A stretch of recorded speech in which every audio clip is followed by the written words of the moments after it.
Welcome to my channel. This is Mario Lord, also known as Real Estate Guru PK. On this channel, we talk about my real estate endeavors. We also have the top real estate producers and the top entrepreneurs in the country. Be sure to click the link below with Justin P with his Support Black Colleges marketing course. Also with Jason White's Crack the Code affiliate link, click that below as well. Also to support the channel, Webull, M1 Finance, Chase, Discover, Robinhood, and Public, a stock trading app. We hope you enjoyed this episode. This is Real Estate Guru PK signing out. How y'all doing? Welcome to another episode. I'm with Miss Turner. Hi. How you been? I've been great, especially ever since I moved down here. So when was your official day when you moved to Houston? I got to Houston probably like August 29th. Okay. So what is it today?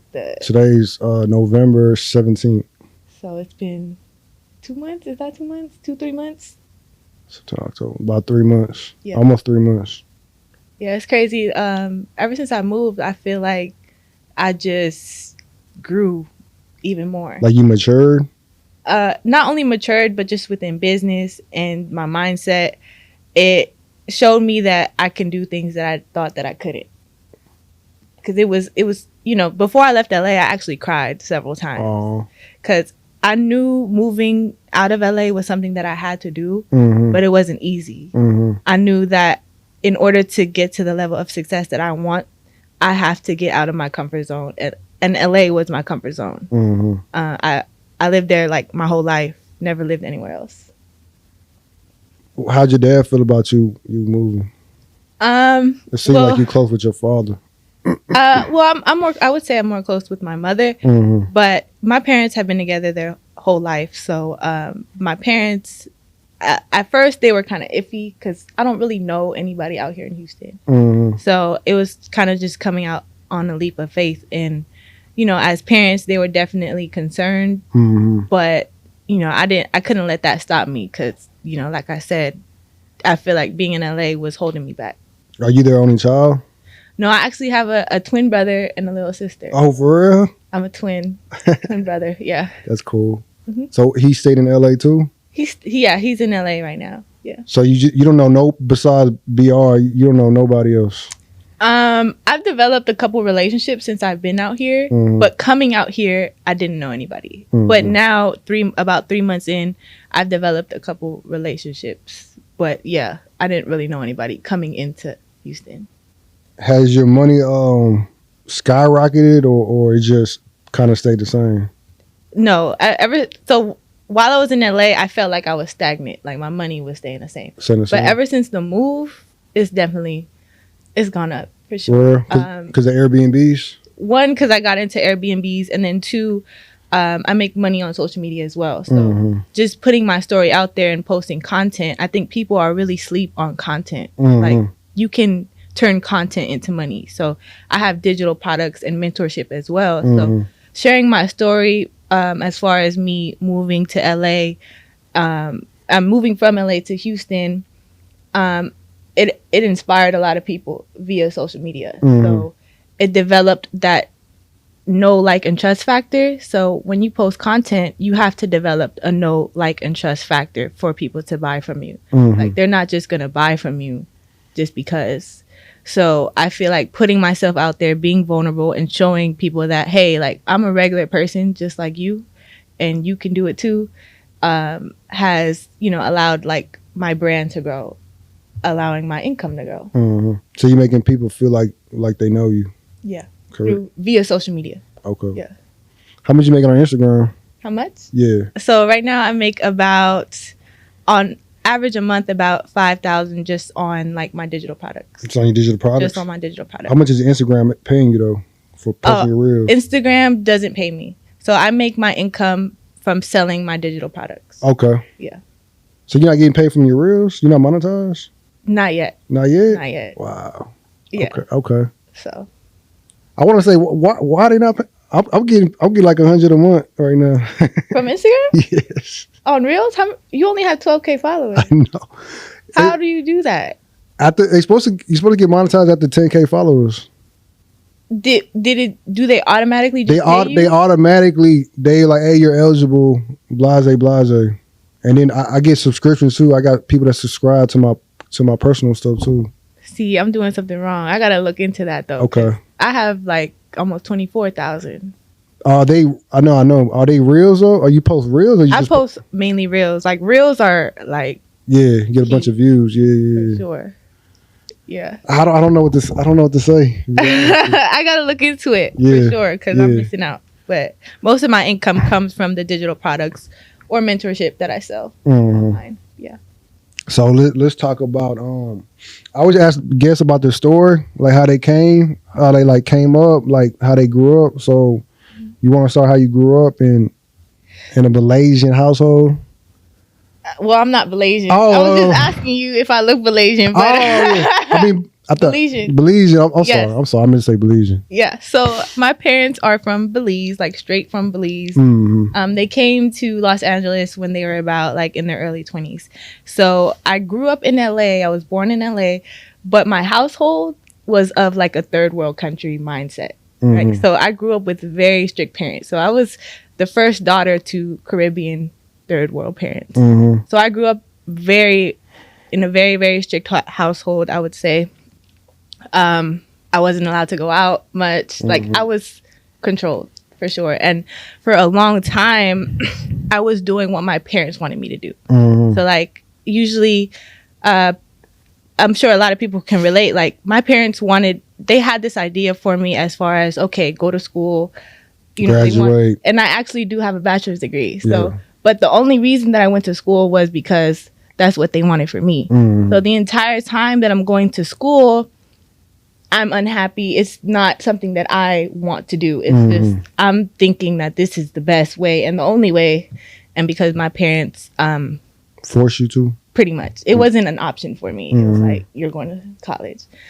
So you consider them like real strict? Definitely. Definitely.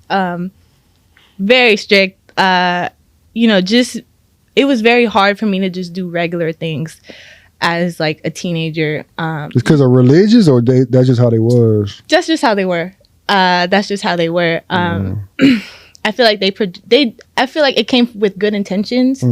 Like they wanted to protect me, but it really affected me because I never was able to do what I wanted. So like just doing something simple as like hanging out with my friends, or I wasn't allowed to go to a school dance until I was a senior. Okay. So like that type of strict, I couldn't, like I would sneak out in the middle of the night just to hang out with my friends. You were sneaking out? I jumped out the window plenty of times. How old was you at that time? I was probably like, I was doing this between the ages like of like 16 to 19. Oh, that's not bad. That's not bad. Sneaking out the window, yeah. But even then, like, I got kicked out of my parents' house when I was like 25. Oh, for real? Yeah. Okay. Yeah, I did. But even all the way up till I was 25, it didn't matter how old I got. Like, I had a curfew. Like, you got to be in the house by 10. But shit starts popping off at 10. Yeah, so it was very difficult, like, to just be a normal kid or a normal person or a normal adult and then still have to, like, I would be outside, right, trying to enjoy myself, but I couldn't because my parents are like, where are you at? You got to be home. So it was stressful. So when I got kicked out, it was like kind of like the final straw for me and for them. Like, I just couldn't do it anymore. And then once I got kicked out, I was pretty much going from couch to couch, hotel, and I've even slept in my car. So yeah, but I don't regret anything because I feel like if that never happened, I wouldn't be sitting here today. But, and you know, like, I don't not like my parents. I know, like, it came from a place of protection, but it just wasn't the right way. I kind of grew up like that, to be honest with you. Yeah. So I know exactly how you feel. Yeah. My curfew was like 12. Oh, see, that's much better. Yeah, because even when if you talk to the people that I was dating around that age, like, even then, they knew, like, she got to be home by 10. By 10, yeah. Yeah, for sure. And when I was in high school, like, my brother would have to come on dates with me. Oh, for in real? order for me to go out. So he was like a chaperone? Yeah. I'm not gonna lie. If I had a daughter, I probably would do the same thing. You would do it? It sucked. So like my brother would come with me on dates because that's the only way I would be able to go. For real? Yeah. Okay. Well, at least they let you date though. Some girls like they're not allowed to date till they're like 18 or 19 or whatever. Yeah. They let me date as long as I was like open like with them. Like they actually wanted to know who I was dating. So like if something happened, they know who to talk to. They know who to go to. Versus, you know, they didn't know who I was going out with, then it would be some like they would bother me even more because it was like they had no idea who I was with, where I was at. Versus when I was dating somebody, they know, okay, I know if I can call, I know who to call if something were to happen. So, yeah. So like, that's why you had an attitude growing up because of them? Yeah. So we were just talking before we started the podcast, but yeah. So at a certain point in my life, I definitely felt like angry and like negative a lot, and it showed not only like when I was in my household, but you know outside of my household as well. But you know, like we were saying, it just gets to a point where it's tiring to be negative, like, and it drains you. And then especially like when you're in a relationship, like you as a girl, you just look like the crazy girl. Yeah, you do. You just look like the crazy girl. You do. So I had to like look at it from like other people's perspective and be like, dang, like I'm doing too much. And so now I don't deal with any negative energy. I don't like if I'm around somebody or if I'm in a group or in a room and I feel negative or I feel like uncomfortable, I'm leaving. You're leaving? Because there's something off. I feel like people should really listen to their intuition more and how they feel, because it's real. One person that's not gonna lie to you is yourself. So you seen that Jeffrey Dahmer series? Yeah. I think they felt a lot of negative energy, but they ignored it. Yes, there was a lot of scenes where it's like they were like, something's off. Yeah, something's off. Like he has different intentions of what is he trying to do with me type stuff. And like the guy, like he was ready to go as soon as he walked in. Exactly. A lot, and like that's just real life. Like in real life, you like, especially women, I feel like we're emotional, so we think with our emotions, so we ignore all the red flags when they're right in our face. And so growing, like I feel like I've matured so much when I realized that like a lot of situations were my fault. Like I knew that I should have left. I knew that I should have stopped dealing with that person. I knew that I shouldn't be here, but I chose to stay, and then X, Y, and Z happened. You know what I mean? So it's taking accountability for you first, versus most people, they'll blame the other person right away. And it's like, you got to look at yourself first. For sure. So, what you get your degree in? Criminal justice. Criminal justice? So you was gonna be like a detective? Yeah. So see, and you know, and it goes back to like I didn't really want to go to school. So like I feel like when you're in high school, it's just one day. It's like, oh, it's a time to fly out of college. So at the time, one of my favorite shows was The First 48. Oh yeah. So I love that show, and I literally based my degree off of that show. Like, you know what? I don't even know what I want to do, but I gotta go to college. I like The First 48. Yeah. So I was like, all right, I guess criminal justice. So criminal justice, but I didn't figure out that that's not what I wanted. I mean, the whole process, I didn't even want to go to school, but I really knew that I didn't want to do anything in the criminal justice field until I graduated and until it was time to like get a job and stuff like that. So one of the requirements to graduate was an internship. So I internshiped with LAPD. Okay. And I hated it. And I'm like, damn, it was a reality check, because I feel like they sell you this dream that once you get your degree, you're going to have a great job. Correct. You're going to have a career, and you're going to be able to get a house. 401k. Everything. Pension. Yep. Retirement. And then you can be chilling by the time you're like 60 something. Yes. They make it seem just straight and simple like that when it's really not. Yeah. And I was like, damn, I went to school for 4 years for something that I don't even want to do. Mm-hmm. So was you like crying or no? I wasn't crying, but I feel like it made me depressed for a little while after graduating, because it's like I'm thinking once I graduate, then I'm set. When it's really just the beginning. Like, and at that point, I didn't know what I wanted to do. I then applied to actually be in probation, juvenile probation, and I actually passed. You have to take, when it comes to government jobs, you have to like take a test. Some even require a lie detector test. So I passed the test, but I failed the lie detector test. So I wasn't able to get the job. And I felt that, dang, I went to school just for a lie detector test to tell me that I can't have a job. You know, even though I knew that I was more than qualified. So it was just like, at that point I felt stuck. And then it just kind of was the start of like entrepreneurship not too long after that. So what was your credit score looking like at the time? So like, it's going back to having strict parents. So one thing my parents would always do is they would hold stuff above my head. So like my phone, my car, like, you know, they would take it from me immediately. So as soon as I turned 18, I was like, I need everything in my name. So I started my credit when I was 18. I went to get a phone in my name. And I'll never forget this. The girl, because I'm 18, so like I look like a kid went in there to get a phone, which I'm assuming it's not that, you know, hard. It wasn't that hard, but not many 18-year-olds are gonna go in there by themselves. They can go with their parents. Or their parents probably still pay for their phone. What year was this? So I graduated 2013. So this was like 2013. Okay. From high school. So then I'll never forget, the girl was like, make sure you pay your phone bill on time because it's going to affect your credit score.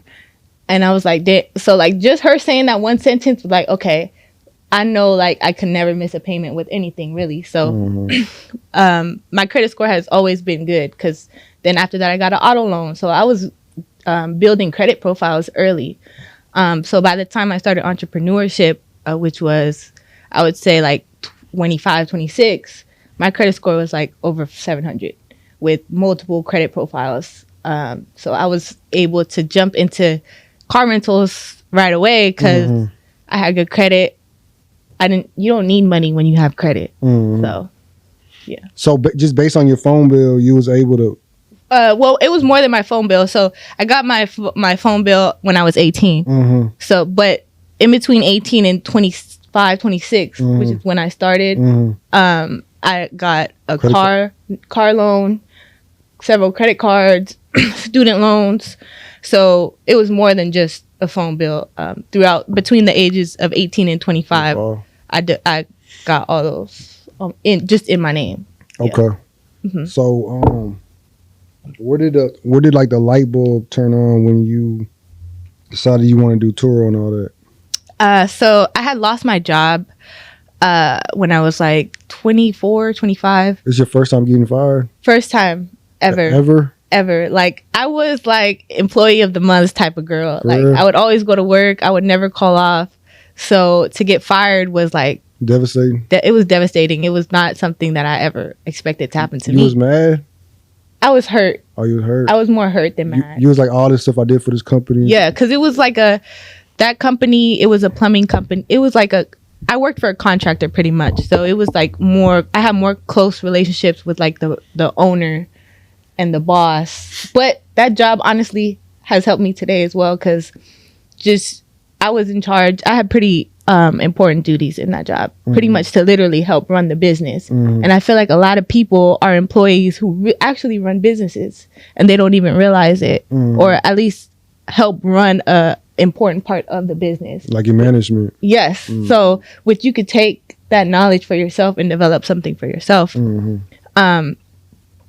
But yeah, it was devastating.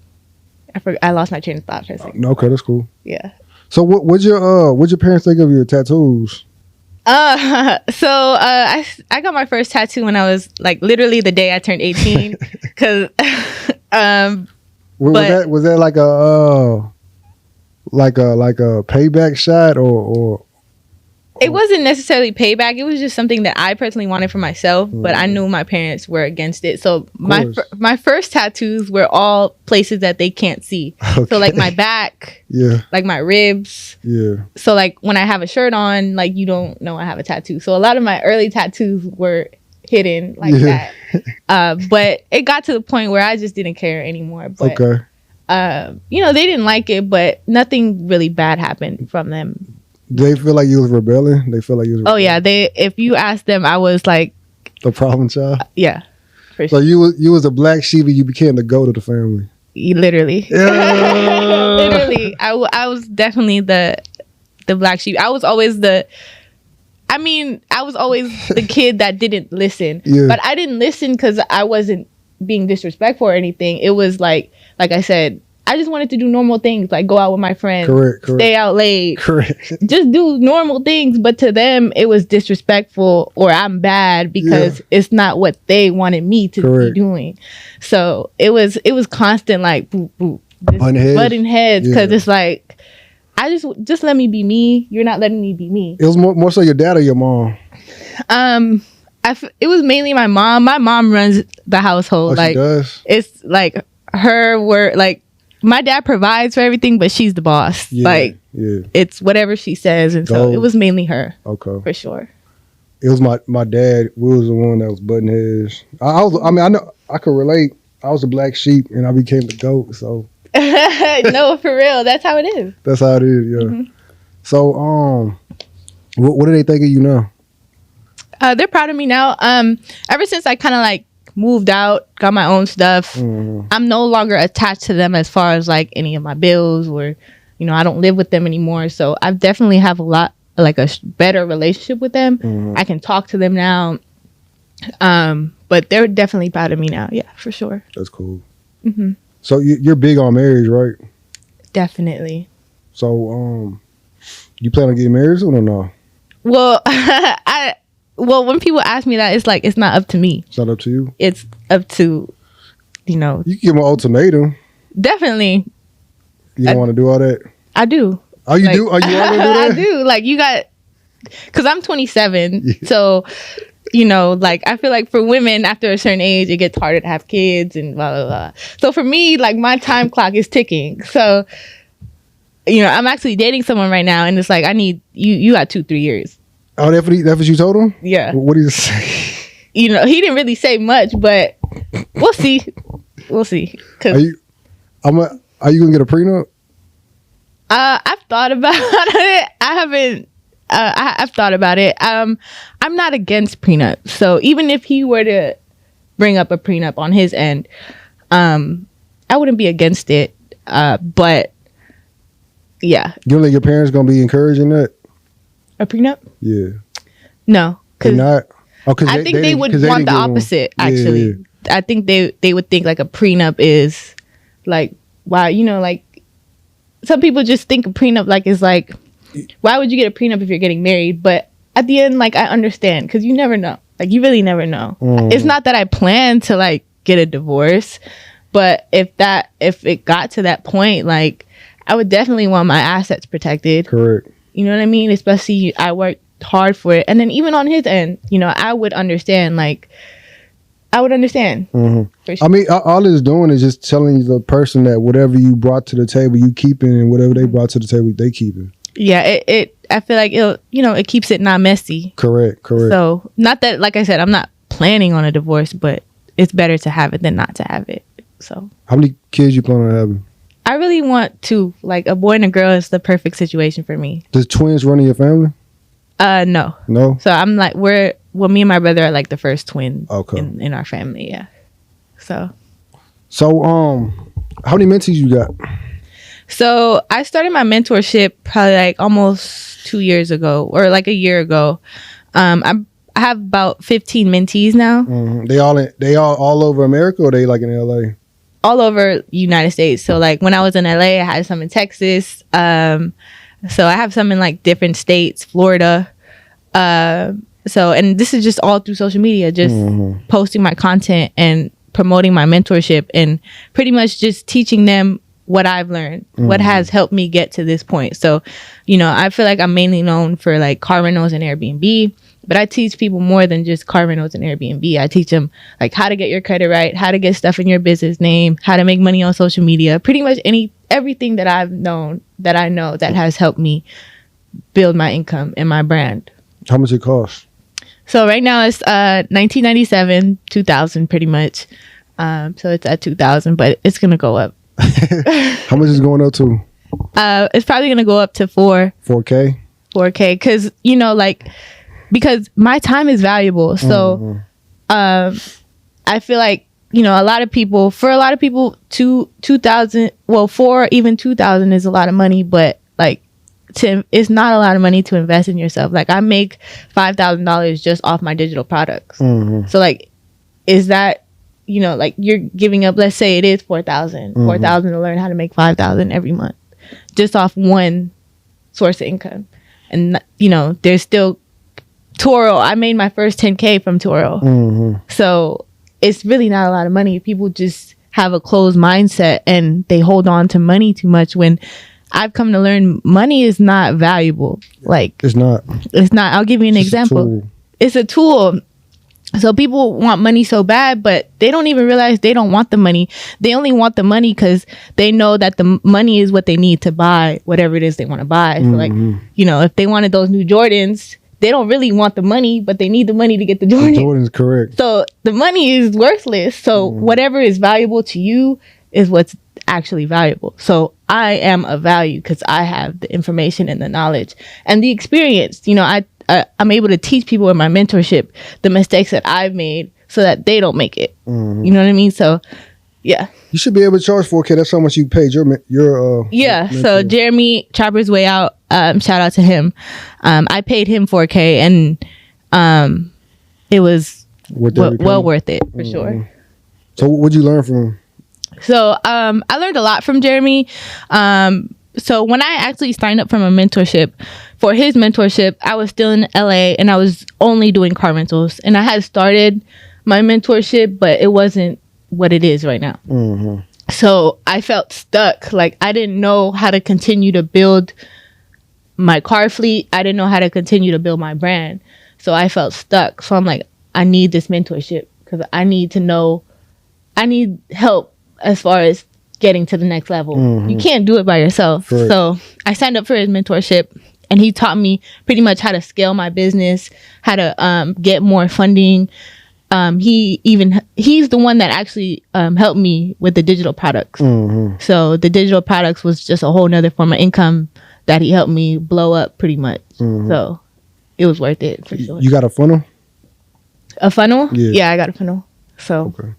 You got your virtual assistants running there, or you got people now? So as far as like just running it, my funnels.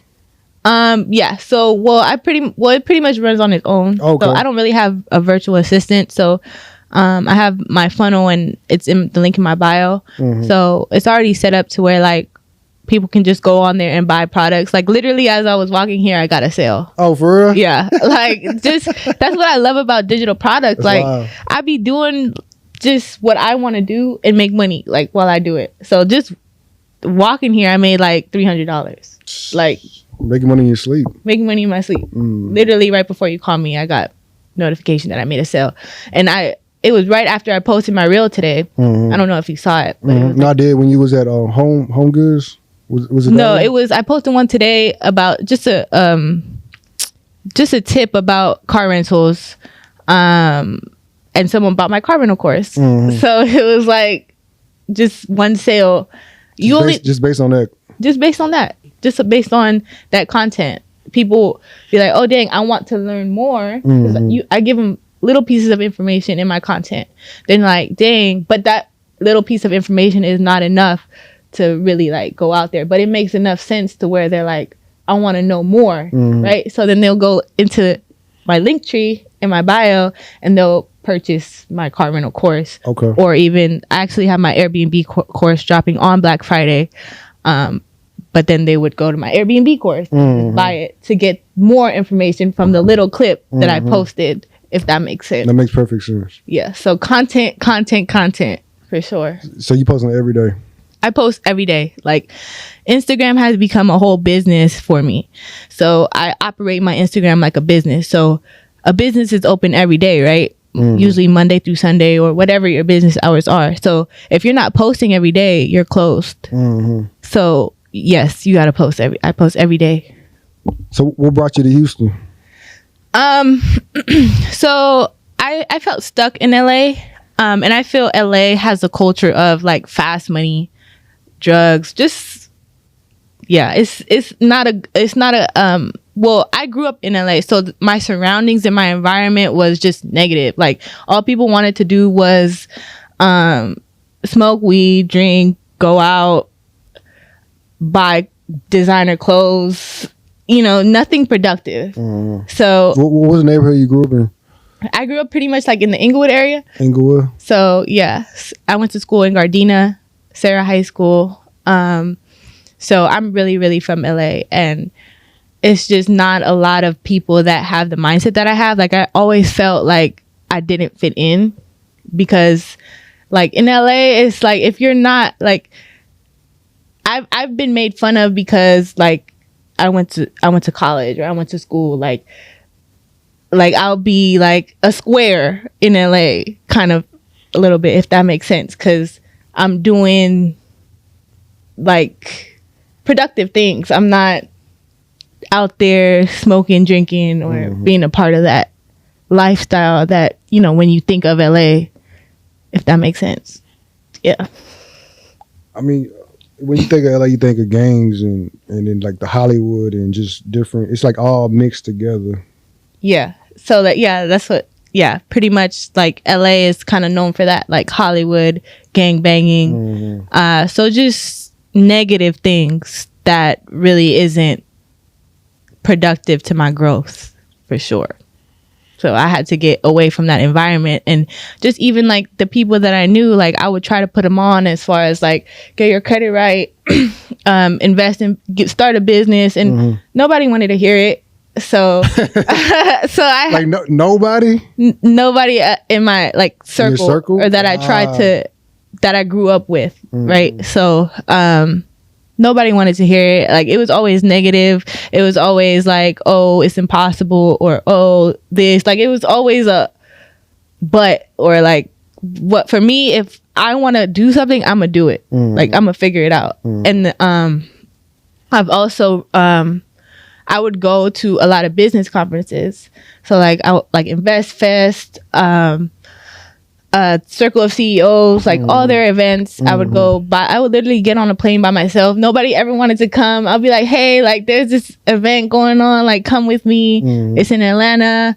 Nobody ever wanted to come, but if it's a flyer to a club, they'll come. You know what I mean? So it was just like I can't do this anymore. And going to these business conferences, I was able to make relationships with people who do think like me, who do want to, grow and succeed. And so that was definitely a huge reason as to why I left LA as well, for sure. How was Invest Fest? It was great. I liked it. Met a lot of people, built relationships. For me, it's mainly networking. Like I like building relationships. That like BR. That's how I met BR. Just building relationships, not even just in person, like on social media. When I went to Invest Fest, that was when I was invited to the Rich and Unemployed podcast. So like it's definitely worth it to get into the right rooms and be around the right people. How was Finesse's Club? It was great. He's cool. Jonathan's cool. Shout out to Jonathan. But it was a good interview. That the first time I ever really talked to him was on the podcast. But like I said, I've been going to events a lot. So, he noticed me going to these events, even me signing up for Jeremy's mentorship. Like he knows Jeremy. So relationships are super important. How many followers you got from that podcast? So I probably got like a couple thousand, but the reason that I got to about 24,000 followers was I had a reel blow up to almost 4 million views. Oh, for real? Yeah. Okay. So it was actually a reel of me sharing my story about moving to LA, about just being open and vulnerable about how I moved to LA and I'm moving to Houston, and I literally documented my whole journey. And so one of the reels blew up to about 4 million views, and I literally got just 20K views 20K followers just from that. Just from that? Yeah. Wow, that's a lot. You had 24 now, right? Well, like 23.9. 23.9. Yeah. So, yeah. So, I asked, because you plan on having kids, right? For sure, yeah. I asked all my guests this: would you have a problem with your kids like not wanting to be an entrepreneur? No. You wouldn't? No. As long as they have like if they, let's say they wanted to go to school and be a doctor, like, you know, some things do require you to go to school, like being a doctor, a lawyer, or whatever. Like, as long as they have like a purpose, like I want them to have a purpose, whatever that may be, whether it be, like I said, a doctor, a lawyer, or even an entrepreneur, whatever it is, just have a purpose and like go for it 100%. Yeah. You plan on going back to your country, like to visit? Belize? Yeah. Yeah. I plan on going sometime next year, around February. I haven't been there since like 2017, but I have a lot of family out there. Yeah. So I want to go real soon. Where do you see yourself in 5 years? In 5 years, married with my family, traveling, financially 100% financially free, and everything on autopilot. Like, I don't want to work. Like, I don't think we're on this planet to work. I mean, we do have to put in the work to get to that level, but yeah, my goal is to just have everything on build my brand, build my businesses, and have it on autopilot so I could do whatever I want to do. Have you made any I know you were talking about, have you made any 6-figure months yet? Yeah, so actually I experienced my first 10K month when I started Turo. So I started Turo when I was about 25, and I'm 27. So within 8 months of starting, I made my first 10K month. Oh, for real? And it wasn't that hard. I feel like a lot of people think it's hard, but it's really not. Like, all I had to do was get cars in my credit, and I did I had also a lot of joint ventures, so I was able to build my fleet to about 7 cars, and that's all it took for me to start making 10K months. And yeah. How many Airbnbs you got? Right now I have 2. I recently just started Airbnb, so this is only my 2nd month in Airbnb, but I already have two properties. Is it profitable? Yes, it's profitable. My Airbnbs are actually located. So with Airbnbs, location is everything. And I know this, even though I'm new to the Airbnb game, I know this because of relationships, mentors, and courses. So location is everything. My Airbnb is in downtown Houston, so it's like not far from the Galleria, not far from Midtown. So it's in a great area, and I've been booked every single weekend since I listed it. So yeah. Okay. I'm about to ask you something else. So when do you plan on retiring? I want to retire. My initial goal was before I'm 30, but probably 35. I feel very confident that I'll be retired by the time I'm 35, and if you guys don't know, I'm 27 at the moment. So I think 35. Because I've only been an entrepreneur for 2 years. 2 years? 2 years. And I look back just for 2 years ago to where I am now, I would have never thought that I would ever see a 10K month. I would have never thought that I'll be making minimum $5,000 a month just from Instagram. So I can imagine that's another 8 years from now. So 35. Have you got your, I know you talked about it, have you got your exotic cars yet, or you still working on it? So I'm working on it. So right now my highest auto loan is $60K. And if you guys don't know, you have to build up your auto loan. I mean, you got to go up in tiers, right? So it doesn't matter how good your credit is. You can have like an 800 credit score, but if you've never had an auto loan, or your first auto loan is only $30K, you can't just walk in and ask for a $200,000-$300,000 car. You got to build up your auto loan history. So right now my highest auto loan is $60K. So after I pay that off for a couple more months, I'll be guaranteed $100K auto loan. Then I got to pay that off for about a year.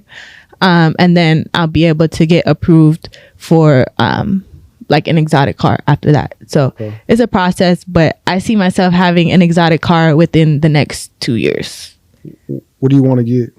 I really want a Huracan or yours. Oh, yours? Oh, okay. Lamborghini. Okay, yeah. Yeah. Okay. What color? I went window shopping yesterday actually, and red. Red? I think so. You don't want pink? I've thought about it. I might do pink. Okay. So look, if somebody want to get started in Turo, what would you recommend? First of all, you need to work on your personal credit. Okay. So the foundation for anything, whether you want to get in Turo or Airbnb or any business, really is your credit. So you got to get your credit right. So once you get your credit right, or you already have good credit, all you have to do is get pre-approvals from the bank. You never want to go to the dealership to finance a car, because when you go to the dealership to finance a car, what they're going to do is run your credit everywhere. So it's actually going to hurt your credit. If you go to a bank and get a pre-approval like Capital One or Navy Federal, they'll pre-approve you. Once you're pre-approved, they'll pretty much give you a check for whatever you're approved for. So let's just say you're approved for $30K. So they'll give you a check for $30K. You take that check to the dealership, and they pretty much you can get a car, and you just pay the bank back every month, right? And then you list it on Turo, and that's it. I think people think it's complicated or it's difficult, but it's not. I would say it's simple but not easy. I say it's simple because, like I said, all you got to do is get your credit right, get it pre-approved from the bank, and list it on Turo. So three simple steps, right? But it's not easy because it's going to take time to get your credit right. And then nothing's perfect, so you're going to run into problems and mistakes, but the people that are successful are the ones that can figure out the solutions and keep going forward. What's your ideal bank to bank with to get your auto loan from? So you always want to try to go for credit unions. Credit unions are always much better than bigger banks. So Navy Federal is a great place to go to. Okay. What's your ideal credit score to start out with? I would say minimum 680. Minimum 680, but a lot of people ask me that question, like, what does my credit score have to be, right? And I usually say this: it doesn't necessarily matter what your credit score is. I want to see what your credit profile looks like, because someone can have a 700 credit score with very little to no history and still get denied. So you can go on Credit Karma, Experian, look at your credit profile. How many accounts do you have? Do you have any negative remarks? What is your credit utilization? So it goes a lot deeper than just your overall credit score. So if you have any negative remarks or you have less than 5 accounts on your credit profile, I wouldn't recommend you applying for a credit card or auto loan. Like, build up your credit first. What do you say, like somebody start off when they was 18 years old? What was the first thing you recommend they need to do? The first thing is credit. So just get your credit right. And then also learn as much as you can. So invest in courses and mentorship, because, it is a process to build your credit. It's especially if you're 18 and you have no credit, you're not going to it's going to take a couple months to get your credit right. So in the process of getting your credit right, you want to get mentorship, get courses, so that when you do, you know what to do. Okay, I'm working on my credit. I'm learning as much as I can. Now I can jump into what I want to jump into. So first, pick what it is you actually want to do and go all in with it. So now I'm in multiple businesses, but when I first started, I was all about Turo and Carbonals, and I built that up for a good year or two. And then I started to expand into other businesses like my mentorship, digital courses, and Airbnb. So build your credit, learn as much as you can as far as what you want to get into, and then just do it. Okay. I'm gonna you got anything else you want to say? None. I'm gonna run these questions and I guess we'll be done. Okay. Is that cool? That's cool. Yeah. Are you in a rush? You got something to do? No, I'm good. Oh, okay. Yeah, no, that's fine. All right, cool. One more question. Do you plan on getting rental properties like buying and holding, or you just want to do just subleasing? So within like the next year, hopefully 2023, I'm looking actually to get a duplex or a fourplex, something that I can rent out and also live in at the same time. So that's how people become financially free, right? So if I were to do that, if I were to get a duplex, rent out one unit, live in the other, then the other person is paying the mortgage, not me. So that's my goal, is to get at least a duplex. Yeah. So you don't want like a big house for yourself, or you just want to? Oh yeah, eventually, like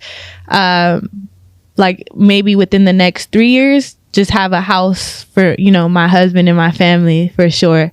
But in the near future, just so that I can become financially free, and so that house that I do want will be paid for through my assets. First, I want to get a duplex. Okay. Yeah. All right. Cool. Rental property or Airbnb?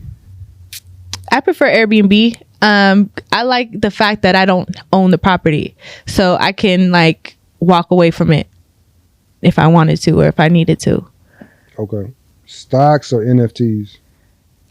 Stocks. Stocks. You got stocks? I need to learn a little more about stocks. I was invested in a couple stocks, but it's something that I need to learn more on for sure. Okay. Money or equity? Equity. Okay.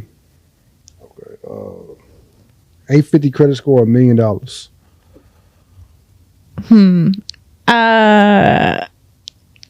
That's a toughie. Cause like with the 850 credit score, I can always get funding. Like I can always just run to the bank and say, "Hey, give me money." But I would probably take the meal. Yeah. That's what I'd be thinking. Cause like you could kind of like buy assets to keep on making you money versus the credit score.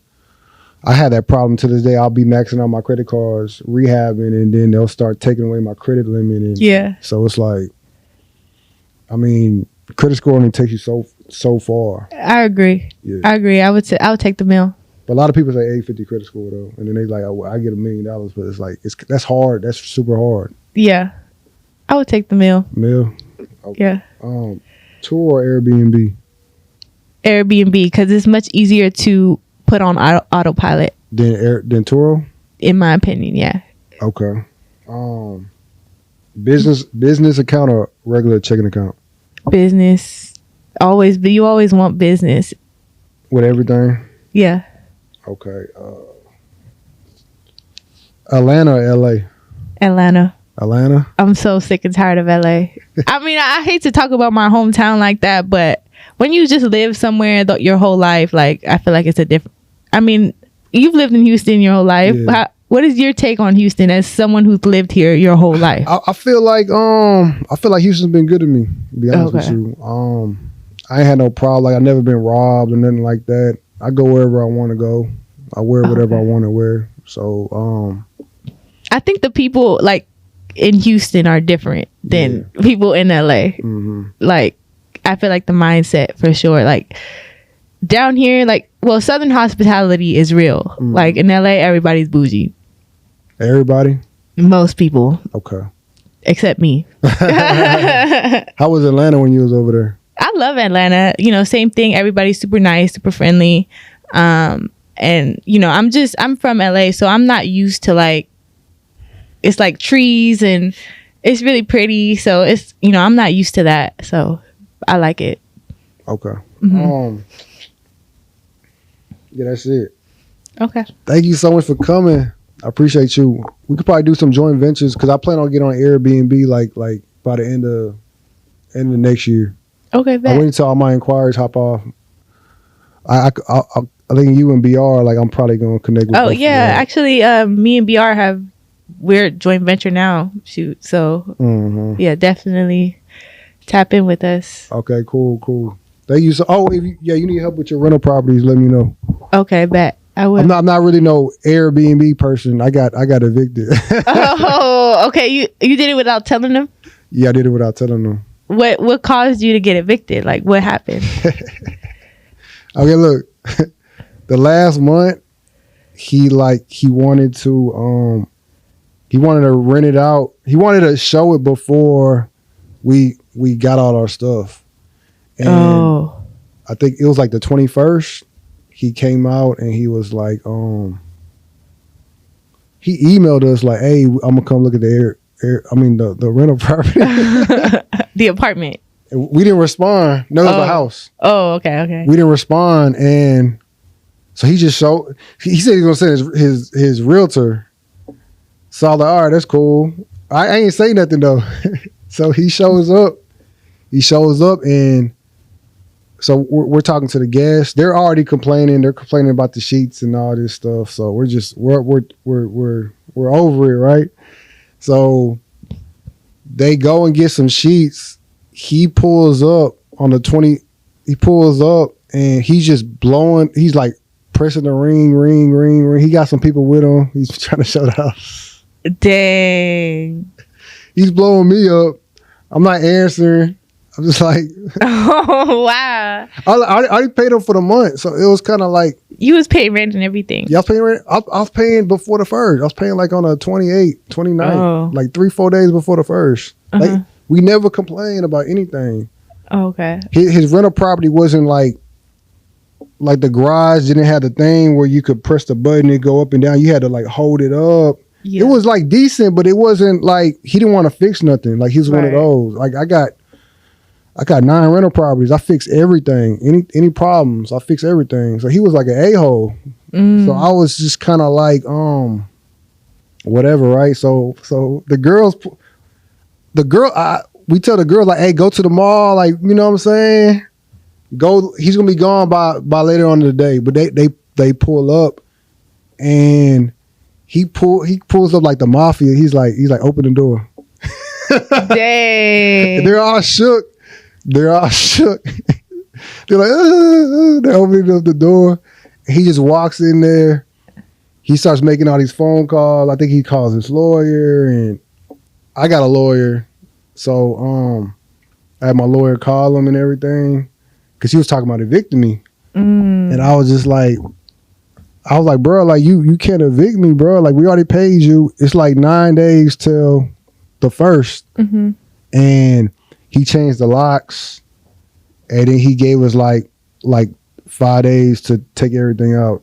That sounds illegal. No, it was illegal. If push came to shove, he would have had to change the locks back. And but I didn't feel like I didn't feel like you didn't want to go through all that. Yeah, I didn't feel like paying my lawyer. Like I had to pay like $175 for her to go and do a sister deceased. Wow. I didn't feel like doing all that. I was just like, we was over it. We was like, man, we just want to so we let him have it. Okay. He took my, I still to this day he hasn't gave me my the little key in. He took that off. Oh. To this day I haven't got it back. I think I'm gonna get my lawyer to tell him because that's theft. He stole it. He stole what again? You know the little key lock where you pressing the key code? Oh, the keypad lock. Yeah, he took it off and he put his old locks on the. Oh, got it. And he hasn't gave me that back yet. Okay, wow. But he gave me my deposit. He took off what he paid the locksmith, and I think I'm gonna do a Chronicles of a Landlord. What happened? She don't want me to do it, but I want to do it. I mean, I just want to tell my story. It's really entertaining. Yeah, tell your story. Did that eviction go on your credit report? No, it couldn't. Okay. This was a 12 month. A year already transpired. We was like 15, 20 days into the last month, and he couldn't do anything. Okay. All he could do was threaten me, and that was it. He couldn't evict me. By the time we would have finally went to court, the first would have already been over with. Right. Now, if he would have did that 6 months in, then I'd have been stuck. Like, right. I'd been stuck, but he couldn't do anything. Okay. So yeah, Airbnb didn't work out for me. I'm transitioning into doing something else, and once I do that, then I'm gonna be good. Like I'm gonna be like real good. That's good. Well, thank you for coming again. No, thank you for having me. I appreciate you. I appreciate you. All right. Yeah. All right.